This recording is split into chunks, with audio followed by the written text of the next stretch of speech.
네, 안녕하십니까. 김 선생의 서울 이야기를 진행하는 강사 김효입니다. 이번 시간에는 버들꽃 눈처럼 장관을 이룬 양화나루, 이런 제목으로 말씀을 드려보도록 하겠습니다. 자, 여러분들 지금 겸재정선의 그림 속에 선유봉을 보게 되면 지금은 선유도라고 하는 섬이 되어버렸습니다만은 당시만 하더라도 이것이 하나의 큰 산 봉우리를 이루고 있었다는 것을 알 수가 있는데요. 바로 이 한강변에 이렇게 버드나무가 자라고 있는 이 마을의 이름이 바로 이 양화리라고 하는 이름이 붙여졌었던 것 또한 바로 이곳이 봄철이 되면 버드나무 꽃이 눈처럼 이렇게 장관을 이루었기 때문에 붙여졌다고 볼 수가 있겠고요. 지금의 절두산이라고 불리우고 있는 이 잠두봉 옆에도 버드나무가 자라고 있어서 이 마주보고 있는 이 나루가 공통적으로 양화나루라고 불려졌었던 이유는 바로 이 버드나무와 관련이 있다고 볼 수가 있겠는데요.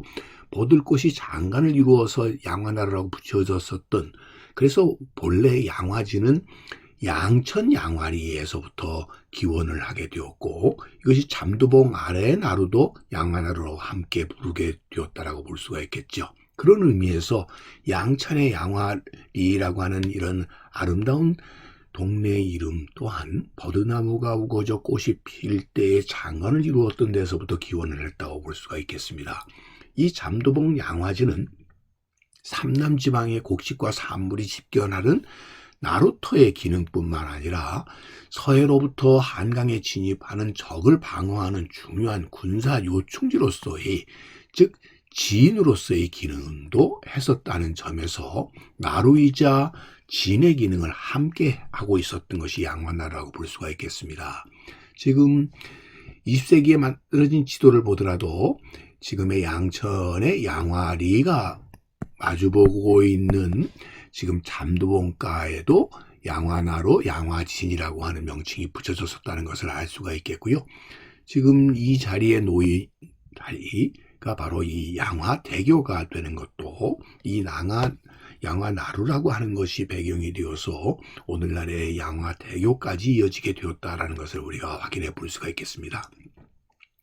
많은 나루 중에 한강 중에 양화나루의 경우는 특별히 이 강화도와 인천으로 가는 중요한 길목에 해당되었었던 것이 양화나루가 되겠고요.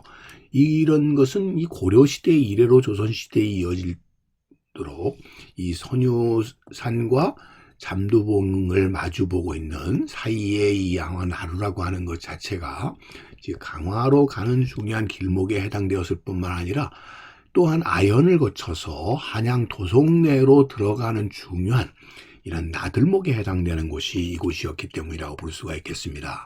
그래서 이 잠두봉을 일명 가을두라고 이도식 표현으로 해왔는데 그것이 바로 들머리라는 의미가 되겠습니다. 그래서 강화나 인천 쪽에서 선유봉에서 나루를 건너서 혹은 한강 하류 지역으로부터 거슬러 올라온 배들이 소위 한양 도성내로 들어가는 길목에 해당되는 곳이라고 볼 수가 있겠고요. 그래서 고려시대 이래로 양화진, 한강진, 송파진이라고 하는 이 세 진은 나루로서의 기능뿐만 아니라 군대가 주둔한 진의 기능으로서 중요한 하나의 군사상, 경제적인 경제 유통의 중심 상권을 이루고 있었던 것이 바로 이 양화진이었다라고 볼 수가 있겠습니다. 금성평사라고 하는 이 겸재의 그림을 통해서도 다시 한번 확인할 수 있는 것처럼 지금 여러분들이 이 봉우리로 되어 있는 것이 선유봉이 되겠고요. 이 선유봉 양화리로부터 배를 타고 건너면 절두산, 당시에 잠두봉 옆에 양화진에 이르도록 되어 있었던, 그리고 그 뒤로 남산과 와우산, 안산으로 이렇게 이어지는 봉우리들이 이어져 있고요. 저 멀리는 여러분들 남한산성이 있다는 걸 여기서 확인해 볼 수가 있겠습니다. 이처럼 한강 하류 지역의 양화진이라고 하는 것 자체가, 양화나루라고 하는 것이 이렇게 한강을 넘나드는 중요한 길목의 역할을 했었을 뿐만 아니라 한강 하류 강화도 쪽에서 들어오는 이런 시선배, 물자들을 싣고 들어오는 배가 이 선유봉을 거쳐서 마포나루 방향으로 들어가는 중요한 길목에 바로 이 양화나루가 있었다라고 하는 것을 우리가 확인해 볼 수가 있겠습니다.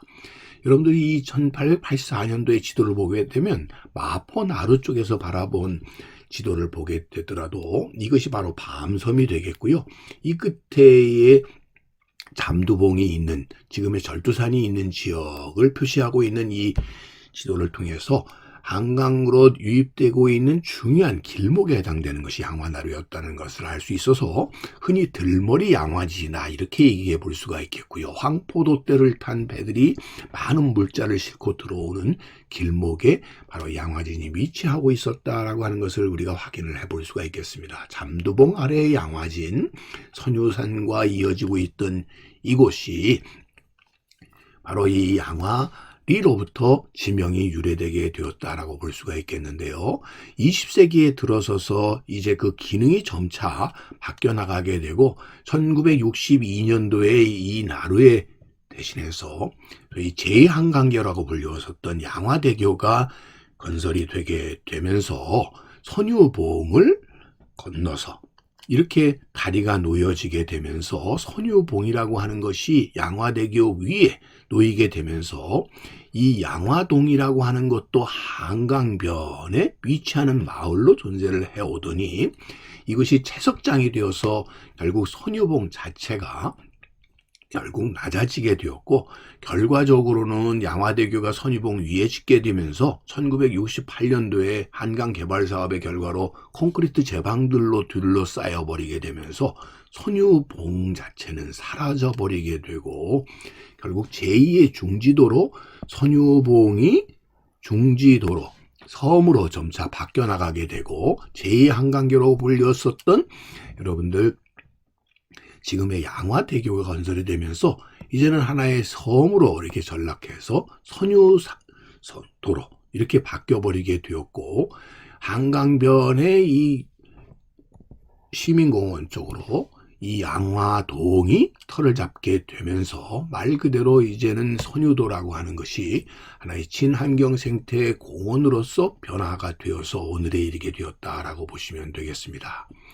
결국 그렇게 되면서 예전에 그 아름다웠던 양화리의 추억이 오늘날 한강의 아름다운 풍광을 가지는 이 선유도 공원으로 바뀌어버리게 되었고 다만 옛 지명만이 양화리의 지명이 양화동으로 이렇게 바뀌어 오늘에 이르게 되었다라고 보시면 되겠습니다. 자, 버드나무 꽃이 활짝 피어서 신세상을 이루어오는 아름다운 선경의 모습을 가졌었던 한강의 이런 양화리와 또 그것 때문에 생겨났었던 바로 이 중요한 나들목의 기능을 했었던 바로 양화나루터의 모습은 현재도 이렇게 버드나무가 많이 심어져 있고 그러나 그 대신에 모든 것이 철교라든지 다리로 바뀌어버려서 그 모습은 많이 변화되게 되었으나 여전히 덜두산 순교성지라고 하는 이름으로 이 양화나루의 모습은 지금까지 전해져 내려오고 있지 않나 싶습니다. 오늘 이 시간에는 바로 이 양화나루, 특별히 버들꽃 하얗게 피어났었던 양화나루에 대한 이야기를 오늘도 꽃밭을 가꾸는 김 선생이 말씀드렸습니다.